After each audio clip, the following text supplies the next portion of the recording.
Hey everyone, welcome back to this revival of the SoCal Car Scene podcast. I'm your host, SoCal J Morash. I'm here with my father, Dean. Dad, say hi to the people. We haven't said hi to them in a long time. Now, where have you people been? You've abandoned us. No, we've abandoned you, but we're back. Yes, we are. We're back, and we're back in action to relaunch the SoCal Car Scene podcast. Damn, it's been a long time, Jay. Yeah, it has. 2 years? I left the business a little bit, and that's why we couldn't do this stuff anymore. But not only am I back, but we also have some help on the social media side of things, and also on the side of production. Our friend Kiel, a social media maven, as you call him throughout our videos. I call him Monster when he does a really good job, but he's been huge. So we've got things that us people in my age group don't really understand. TikTok. Well, welcome back, I don't know what and that we've missed you here, our listeners and our subscribers. Do us a favor wherever you're listening to, whether that be Spotify, Apple Podcasts, or you're watching this on YouTube or anywhere. Be sure to hit that subscribe button. That'll really help us out when it comes to our numbers and to provide a greater show for you going forward. We actually have a lot to talk about today because, well, there's a lot going on in the world, especially the car world, and as stocks and crypto and everything like that is really volatile right now. The market for cars seems to be kind of stable these days. What do you think, Dad? Is there some volatility happening there? The first thing I want to acknowledge is that Kiel is always trying to get me to talk about crypto, but he knows I don't understand it. So I think his goal there is trying to humiliate me. But back to your serious point, Jay. There's a lot of volatility in the car market right now, but there's tremendous opportunities as well. So I think we'll touch on those today. Yeah, I think we got a pretty good lineup of I think we're gonna get to a bunch of different stuff. I think the first thing that we're gonna talk about here is Arizona just finished up from the major auction houses. According to Sports Car Market, our friend Keith Martin over there says that Arizona auction weeks were pretty even, down 4% revenue-wise over the year, but the sell-through rates were healthy. So, what do you think of all that, Dad? That rates, revenues are down, but sell-through rates are still doing pretty good. So, what does that mean for the car market? Well, honestly, I think the car market is still extremely healthy, but it's hard to judge by these numbers that come out of the auctions because keep in mind the auction houses are really sticklers about their reserves. So I'd really be interested in what reserves are putting on these cars. Are the reserves going down in general? Because that's how they can influence their sell-through rate. Well, obviously the biggest person in Arizona is always Barrett-Jackson, and Barrett-Jackson has the classic, hey, no reserve. Right. No reserves at all, right? That's their MO, right? But honestly, you know what? What happens in these auctions, the ones that do really well are the cars that are in a market that are hot. Maybe it's Porsches, maybe it's Ferraris, maybe it's extreme resto mods. So they try to attract the cars that are the hottest into these premium auctions like Scottsdale or Kissimmee, right? So they get their best, most expensive cars, Cobras and so on and so forth, to get in those auctions to improve their revenue and certainly their sell-through rate. Yeah. Overall, I'd say it's pretty healthy, but nobody's going to argue, Jay, that prices for used cars, classics, and performance cars are down, considerably down since 2022.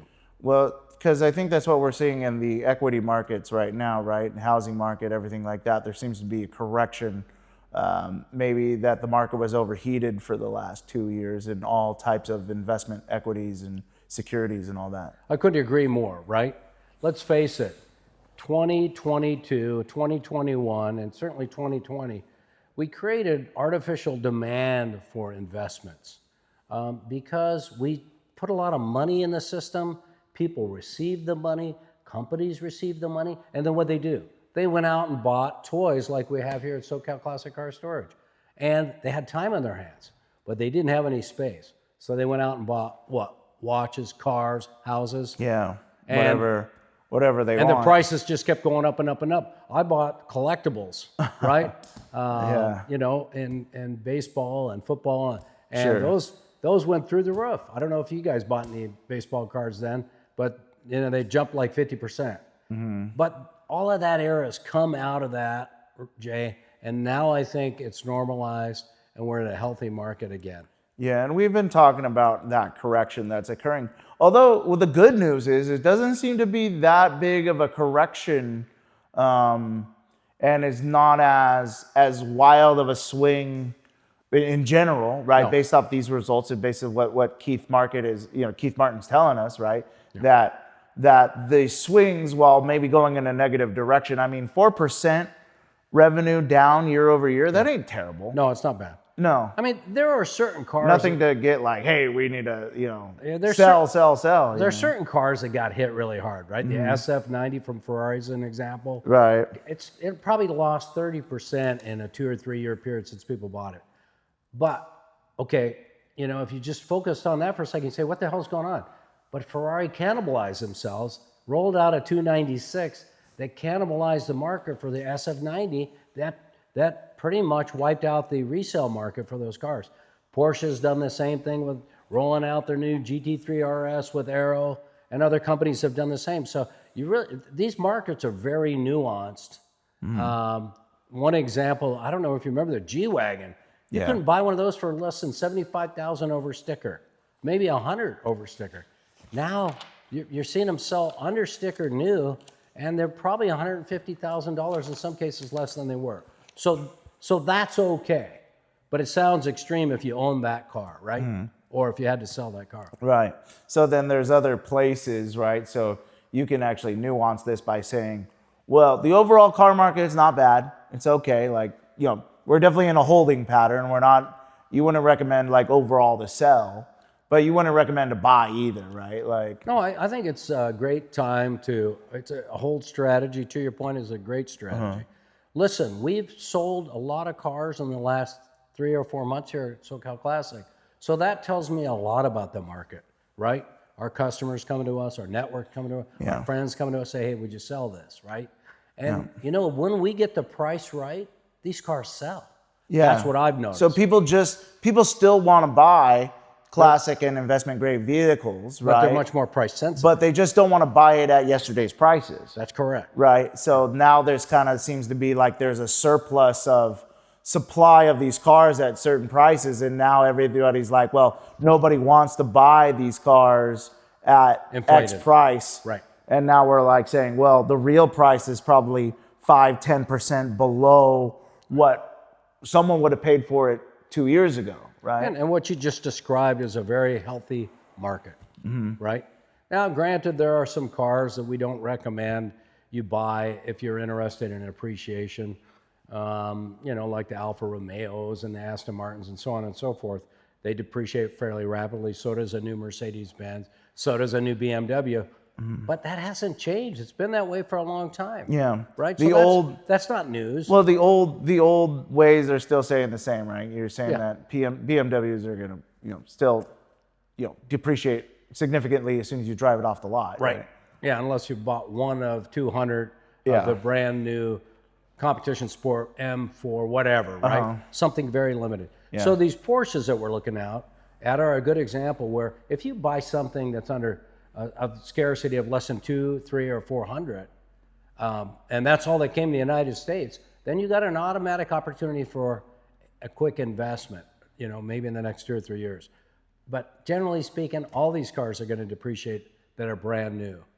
And classics, well, that's a whole different talking point. Well, what do you really like right now? What is your what are some cars that still stay hot? Obviously, there's outliers. What kind of outliers do you think are still there? You still say Porsches are always still the best investment. I think so. Right? Porsches are kind of like your gold standard. Yeah, their depreciation curve is a lot more shallow than any other car maker because they figured out that they're going to produce very limited quantity of a lot of different models.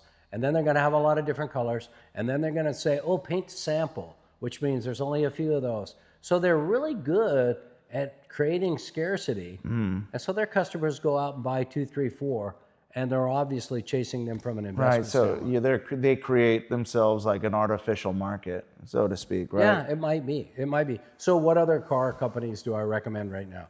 I think you should always buy what you love. I still am an advocate of that, even if it depreciates and it doesn't make money. But are you asking the question? Sounds a lot like Elon Musk's like invest in what you're passionate about strategy. Right. Why not? Yeah, because then you can stay engaged, right? Yeah. If you're into AI and you got the stomach for it, Yeah. why shouldn't you invest? But other car companies that are great investments right now, I don't know. I would think that if you're looking at classics, you need to be in the 80s and 90s. Yeah. You probably shouldn't be investing in for sure the 30s, 40s, and 50s. Those have long gone. And in the 60s and 70s, I think those markets are waning as well from an investment standpoint. Yeah. There's still a lot of fun to have in a Chevelle or a Camaro, a Corvette. Those are still very popular with our customers. 80s, 90s import JDM. Perfect like example. hot right now, right? Hot, yeah. Acura NSX, Supras, right? Yeah. R134s. I mean, those are all great examples. Yeah, but it's cool to see that actually demand is still there on the block, right? Like we're seeing, we watched the Barrett-Jackson auction on YouTube the other day, and it was cool to see like, hey, there was like a high demand for like all these different cars. Sure. And even for 50s, 60s resto mods. Yeah. Well, resto mods are popular. That almost seems to be the go around, right? That we've been seeing a long time in the market. That like numbers matching and all original is just not in vogue anymore, and people want the old stuff, but with the newer stuff in it, all the SEMA parts. That's a great point, because now there's this new category of pro touring, or whatever we want to call that, where we take a Camaro and we stuff it full of high performance goodies. Yeah. And it's safe, it's fast, it sounds great, it's reliable, but it still looks like a 69 or a split bumper And then they Camaro. show up on our friend Sean's Autotopia LA. So shout out, watch Autotopia LA. They're Get great. you some of but that. You can see all these resto mods and all these builds that people get into.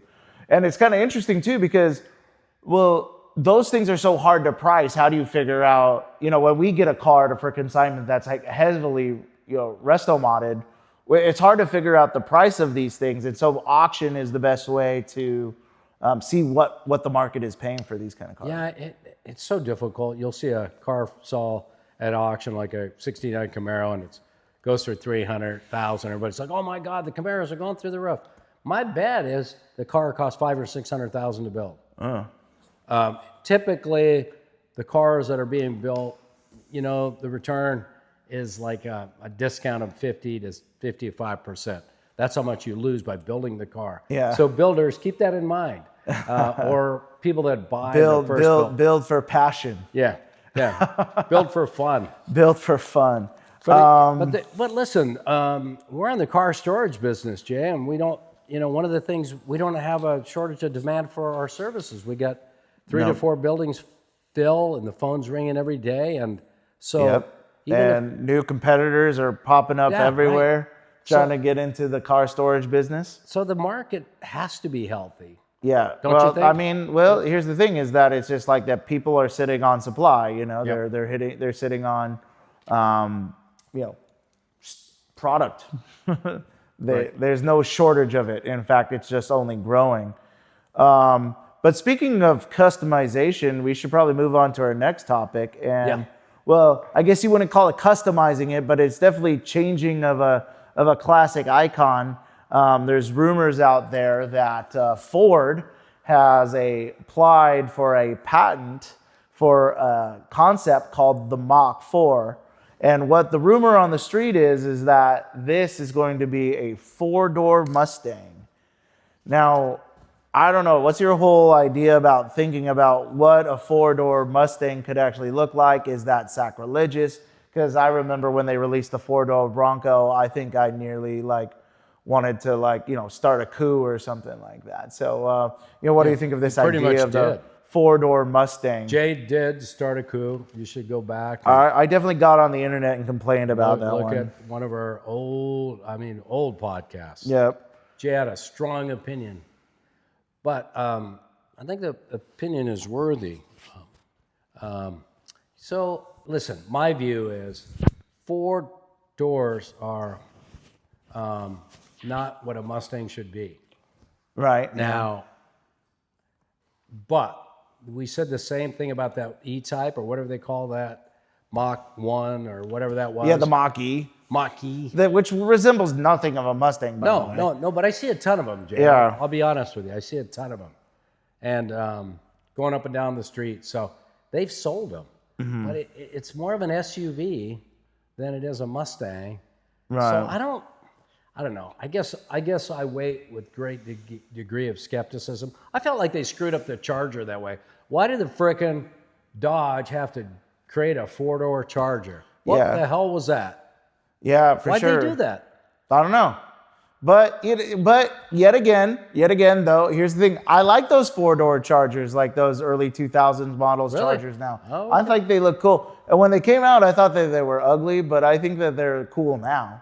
I think my generation actually think that was pretty cool. So maybe it might even have some staying power. Really? Okay. But sorry for hating. Well, my thought is, and to play devil's advocate here, and maybe this is kind of going the argument against the purists here. Well, wasn't the Mustang kind of designed as like a family? Ken Miles in Ford versus Ferrari calls it a secretary's car, a secretary's car. So, I mean, it has that type of, feel to it, at least like going back to its original roots, that it was kind of like a family car, a car for the average driver, So, I mean, maybe making it a 4-door that's comfortable for the family might actually not be too out of pocket. I don't know. Am I wrong about thinking about that? But I don't. Because they designed a 4-door Mustang back when they released the original Mustangs, right? Well, it never came into production. Yeah. For a reason, right? Well, that thing was ugly. Like, if you've seen a prototype of those things are pretty ugly. So. Yeah, but I think in the end, when I look out at the car families today, for people that are driving their cars every day, everyday drivers, very few people are driving a 2-door sports car of any kind, except enthusiast cars, Ferraris, Porsches, Lamborghinis, McLarens, Corvettes. So we don't see a daily driver very much anymore from these manufacturers that are a 2-door. I see, when I drive down the freeway every day on the way to work, SUVs. I see 4-door sedans, and I see electric cars. That's what I see. So, maybe they know something we don't know. Maybe housewives are going to demand a sedan, but they want a brand that they can associate with performance. I don't know. I'm just not sure. I'm not sure I buy it. I think it's a huge risk. I wouldn't want to be on the finance team approving that one. No. Well, it looks like they're going for that. They're going to try some new things over at Ford, and maybe they'll innovate. But let's turn over to. Ford's longtime competitor, General Motors. Yes. Yeah. Corvette, you saying that there's a price drop on the new C8 Vets. What's happening here? I know that they slowed down production over at the Bowling Green plant that produces all those plants. So what's going on over there, Dad? Was building the brand new C8 right in the middle of COVID, if you recall. And when they launched, everybody was excited. And then their factory kept shutting down because they wouldn't let the employees in. Then they'd bring them back, and then they'd shut it down. Then the roof collapsed. Remember that? Yeah. Then a bunch of cars got ruined. So they had such problems with supply chain. And so that created an artificial lack of supply. And so people went crazy. And they waited, instead of 6 months, 1.5 to 2 years for their cars. Yeah. And the demand wasn't really satisfied until 2023, maybe somewhere in 2024. Right. But since then, they've produced like 2 new models, right? Yeah. I think they came out with the Z06, and what was the other one? Wasn't there a ZR1 that isn't the may or may ZR1 not coming be out soon? But they came out with a convertible. So they've had 2 or 3 models. Problem is all those cars that were bought in the early 20s, 2021, 2022, are now pretty inexpensive out there. You could pick some up for 60, 70, and the new one's probably for 80. Yeah. So that market has really, again, right-sized. And why is because there's actually like more now in the market? correct. Yeah, you drive around, you see a C8. Most people that you see C8s everywhere now. yeah, you see them everywhere. So I think a lot of this market insanity is driven by something new and scarcity, and early adopters want to be the first people with them. But Right. yeah, I mean, you can get some really good deals on those C8s now, right? I mean, what a great car at a great price, and the price is dropping. So I think now's the time to pick them up. C7s have picked up a little bit, right? Yeah. And there's a lot of people. I think do you like the C7 better than the C8? I forget. Or do you? You know, I don't know. I think the C8 is definitely an improvement on the C7. The C7 interior-wise was not great. Good point. The C8 definitely. The C8 interior is like really good. Yeah. I really like even the styling on the C8 and the C8 Stingray models. Those are really, really cool. Yeah. So actually I would say that the C8 is probably actually an improvement on the C7. Okay. But I do like C7s. I have a soft spot for C7s. Yeah. I think they look cool. But, you know, hats off to the boys at General Motors for pulling it off, getting it approved, doing something radical. But yeah, their prices have dropped. But it goes back to what we were talking about with COVID. All those adjustments have kind of come out of the market. And yeah, for nothing's sure. inflated anymore. Well, it seems like also these these manufacturers now are kind of worried about the Trump tariffs and everything like that, and so it seems like it's an interesting time to be a Detroit automaker right now. Right. Yeah. So I think next thing you want to talk about is the European auto industry, so that's a great dovetail right there. Yeah. Right? Some woes on the. Well, European auto industry almost seems like it's, well, now I'm going to put it this way, is that all their green initiatives, all their government regulation is actually destroying their own auto industry. Yeah. Because basically the European automakers, even though they're trying to move everything towards electric, no one's buying their electric cars, but instead are buying Tesla and Chinese automakers, and those are overtaking the market. Although that there's signs about a healthy percentage of new registrations in the EU being electric cars, which is cool. So the demand is growing, and that's cool. And that's cool to see here in the United States as well, that the demand for electric vehicles is growing. But it seems to be that these automakers, for instance, Audi closed its plant in Brussels just recently due to sales figures and lack of demand. Well, how's it any different than Ford dropping their electric truck? I mean, remember everybody invested in that. Sure. And Ford invested in Rivian, and Ford was going to make a killing. And then remember that big electric truck company that was going to produce those 18-wheelers? Yeah. They're out of business. They went bankrupt. Sure. So we got struggling electric car companies around the world, whether it's Rivian, whether it's Lucid, whether it's Audi that's trying to kind of, get a strong foothold in that market. But I think it's healthy, right? Yeah. I mean, governments subsidizing automotive industries, whether they're here or in Europe, it's a bad idea, because we're talking about, I used to work in production of airplanes. To produce something, you got the tooling and the run-up and the lead time is measured in 5 to 10 years. Yeah. It's not like 1 year and you got it on the drawing board, next year it's starting to produce it. Yeah. So you really need to be thinking about how long it takes and the commitment you make financially. Well, I don't think they thought about that. Well, because I think, here's the thing is that regulators here in the United States and the EU have created 2 sets of what is that called? Incentives, right? Right. So we learn about incentives in business and economics, right? So you create an incentive for wealthier people to buy these, right, by subsidizing and giving them tax breaks and whatever. Yeah. But it also makes it seem that basically for the people that can't afford it, you just incentivize them to drive their gas powered car for a lot longer. It's a great point.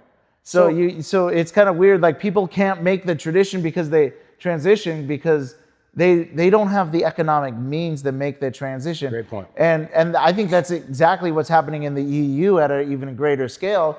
Is people can't afford to buy. I think an electric Porsche is really cool, and that Dua Lipa electric Porsche commercial is one of my favorites. Shout out Dua Lipa. He just likes Dua Lipa.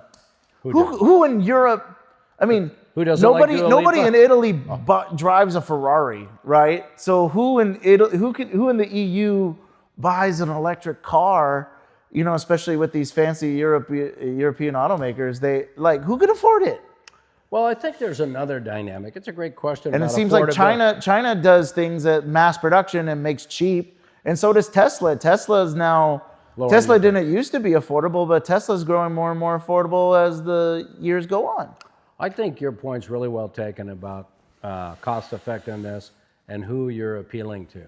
You know, and whether does it always appeal to people that have means and high incomes. And I think your point's well taken. But the other thing to consider is governments. Like, think about the United States. Every 4 years, what happens? New president. New president, yeah. New administration. Every 2 years, Congress could change. There's more volatility in government than there is in the market. Minute, the government's got all this stimulus, right? Yeah. Now we got a new president with Trump. Guess what? All the stimulus is gone for individuals as well as car makers. And so as a car maker, if I couldn't sell them without the stimulus, now what? Am I broke? Do I have to shut down those factories? Do I start it back up when somebody that supports stimulus gets back in? Sure. Think about that. Well, yeah, and then you create a surplus, right? And that's what always, like, whenever the government gets involved in subsidizing things, is that you create a surplus, at a certain price, but people aren't going to buy it. Well, go to all these car lots. You'll see because there's not enough electric people. Cars. There's not enough demand. No. So now you can artificially create supply, but it's a lot harder to create. It's harder to artificially create demand. So it almost like in some cases, the government may have to even just buy those cars and destroy them, or buy them, overall, right? Yeah. Otherwise, what happens is that these car makers just sit on inventory, right? And these dealerships ain't moving the product. Yeah, I think it's a great point. The other thing is, we haven't thought through this charging station nightmare yet. Yeah. And I still have friends that want to come say hi, and they've been running around during their day, just to come say hi and hang out. They got to go to the charging station and wait. Not just wait for the car to get charged, but wait in line. Half of these things are broken. So it's not there yet, but I think it's a market that's going to stay. I don't know if it's going to grow. I think while the stimulus is gone, I think it'll right size, just like these other markets will right size, and it's going to have a healthy contribution to the car market, which is what it needs to be. Yeah. You know what I mean? Like a healthy market. Nothing's wrong with that. It just might hurt. No, nothing wrong with a healthy market. But you're saying here that, obviously we know that British cars are not like the greatest thing, but you're saying there seems to be a depreciation for the British car market, especially, right? Well, that's unfortunate, but we've seen it with Aston, Alphas, Rolls-Royce, Bentleys. Poor James Bond. Poor James Bond. They make great high-performance luxury cars that nobody doesn't love and enjoy. But you wouldn't want to buy those cars new from an investment standpoint. Part of it is what we're learning from our customers. It's a little hard to understand, right? There might be some reliability issues, reputation-wise. Jaguar is an example over the years. But I think a lot of it has to do with the support after 10 or 20 years. We've got customers in here that can't get their Rolls-Royce fixed or their Bentley fixed, and they can't find a shop. And I ask them why. You know what they tell me? There's no parts. At some point, these companies stop supporting the aftermarket with parts. And so now you got to find a mechanic that can make parts. So that's sometimes I wonder if this show is now becoming less about cars and more about economics. That's not funny. I think it is. Yeah. Where are we going, Jay? I don't know. It's Econ 101 here. Yeah, it's Econ 101. We can blame Keel. I do. It's Keel's fault. But yeah, that's interesting. Yeah. So what causes these certain car manufacturers that have a high depreciation rate. A Honda does not. A Toyota does not. Most of the Japanese cars do not depreciate very rapidly. Sure. Trucks do not. No. Notice that? Jeeps do not. Well, because they have utility. The value lies in their utility and their ability to last long in the market, right? Like a Toyota's value, the Toyota has at least a decade or more worth of value that you buy it, you know? And a truck the same way, right? Thing. Seems truck, like it. Truck has value because of the pickup or the, you know, you can drive the, you know, people's soccer practice, you know? Hey, Jay, let's switch gears, talk about a topic that you brought up the other day, which is race viewership on the incline and going up. Enough about economics. Yeah, enough about please. econ. No more econ 101. Did you get an A in that class? I don't know what I got. I have been reading a lot more. I've been studying the business. I might have got a B- or I can't Supply remember. and demand. Things go up, things go down. Guns and butter. But forget that. Let's talk about something more fun like racing. Yeah, racing. You know, that was a cool article that I saw was in Car and Driver magazine, talking about how investment in racing by these auto manufacturers continues to go up. And the article of this month's issue was really exploring why that is. Well, a few of those factors were, well, one, for the fact that two major racing circuits, Formula 1 and IMSA, are really exploding in viewership and new viewers, and that even IndyCar too is going up, and all these automakers are investing more and more money into these racing, and it looks like Formula 1's gonna nearly double their investment cap. They're gonna, so Formula 1 is gonna allow all these manufacturers to like double their cap spending on salaries and investment equipment for like engines and everything like that. So even more money from these auto manufacturers are now gonna go into racing. And it was really cool to really see that where they got to that article at the end was the main point. They're staying in these markets because, well, they're staying in racing because it's basically their R&D department. Yep. It's their research and development department. Right. So they develop their high performance race engines and experiment at the really highest level of their engineering. So that way they can sell performance vehicles to the consumer in about a year after that. Yeah, perfect example of that, Jay, is that GT3 RS Active Aero. Mm-hmm. And it comes in here with all the aero on the side of the car. It's got aero on the wing now. You hit the button, boom, it opens up. Yeah. Just like the Formula 1 car. So you can see that it doesn't take long for the technology in these race series to make their way into production. I don't know, we'll call them supercars or hypercars or whatever they are, but it doesn't take long. For them to make it to the consumer market. No, it does not. And, so honestly, the race on Sunday, sell on Monday adage still applies. Yeah, but it's a different twist. Interestingly enough, back then it was about the way the car looked. Mm-hmm. So remember in the 60s, the Mustang looked great. The Camaro looked great. Yeah. And the car on the racetrack looked just like the one you drove or you went to the dealership. Yeah. So people flocked to the dealership because they looked just like it without the stupid numbers on there. Yeah. Now you go to the NASCAR, you can't recognize a car. Right. You couldn't recognize a Mustang on that racetrack. Same thing on Formula 1, same thing on IMSA.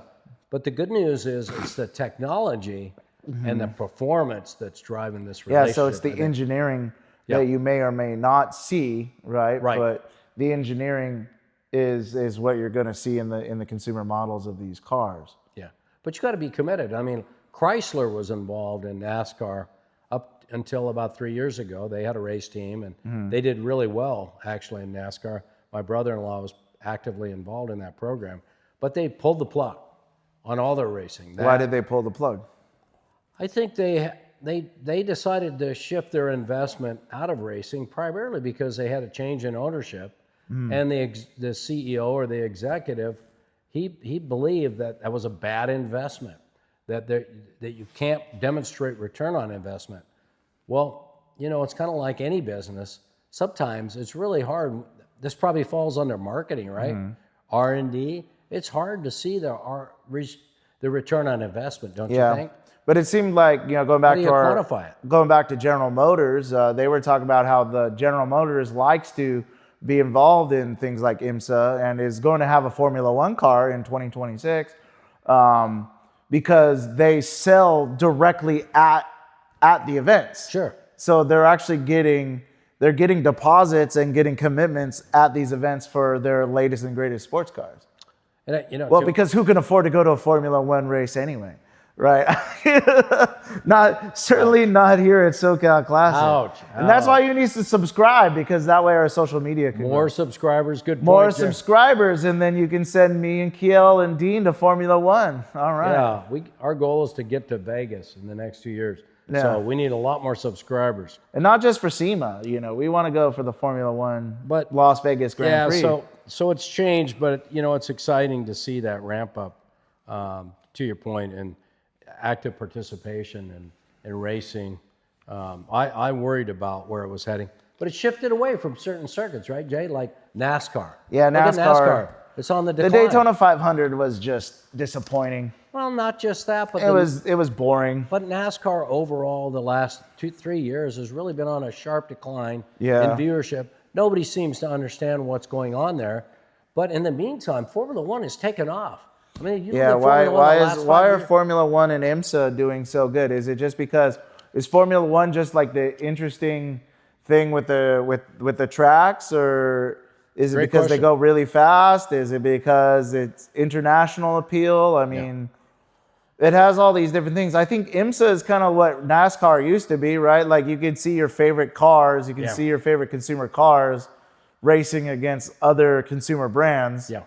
But Formula 1, I think it has it's like the World Cup. I think it's like it's countries, nation against nation. You watch baseball. You ever notice in the World Classic baseball? Yeah. These teams kind of really get after each other, and it's almost personal, and it almost feels like there's a bit of animosity. You know what I mean? It feels like it's like the World Cup. Yeah, it's the World Cup. You don't see that in regular MLB baseball, but you see it in the World Cup. Or in the World Baseball Classic. World Baseball, but I think the same in Formula 1. Yeah. These teams genuinely hate each other. Mercedes hated Red Bull, hated Max, hated Lewis, and you could see it out on the track. Yeah. So once you got behind a Lewis or a Max, or you got behind the McLaren team, there was always some bitter rivalry that you're up against on that racetrack or in the ownership group. I think that's what's missing. Or is racing really about the personalities? I think it is. Like in some ways, NASCAR was popular because like you had Richard Petty and Dale Earnhardt and all those guys, and they would beat each other. They would like get into fights, and it was like they would crash each other stuff on purpose. Yeah. So it's almost like maybe you got to sell like a better story, Well, F1 seems to have a great story right now. Right on. Well, that's all we got the time for today on the SoCal Car Scene. Hey, we one probably more could have thing, talked Jay. more. Yeah. Man, don't forget. We got to see you guys at Hot Rods and Helos out there in Huntington Beach. That's going to be huge. That's going to be great. That's going to be run by our friend Ken Johnson. March 30th, right? March 30th in Huntington Beach. Yeah, Sunday, March 30th. We'll see you out there. Right on PCH. Yeah, thanks again for stopping by, and we're glad to see you after all these years. What has it been, 3-4 years since our last episode? Yeah, it's been a while. It's good to see you all again. Thank you so much for tuning in, and look for more content going forward. We're going to have a premium subscription for our Instagram subscribers. So go ahead and sign up for that. That's going to be a 14-day free trial. Absolutely. After that, it's going to be $2.99 a month. So please subscribe and like and share and everything like that. And you'll do a great benefit to us here at the SoCal Car Scene. Thank you so much for stopping by, and happy driving. Hey, appreciate you guys. Thank you. Out.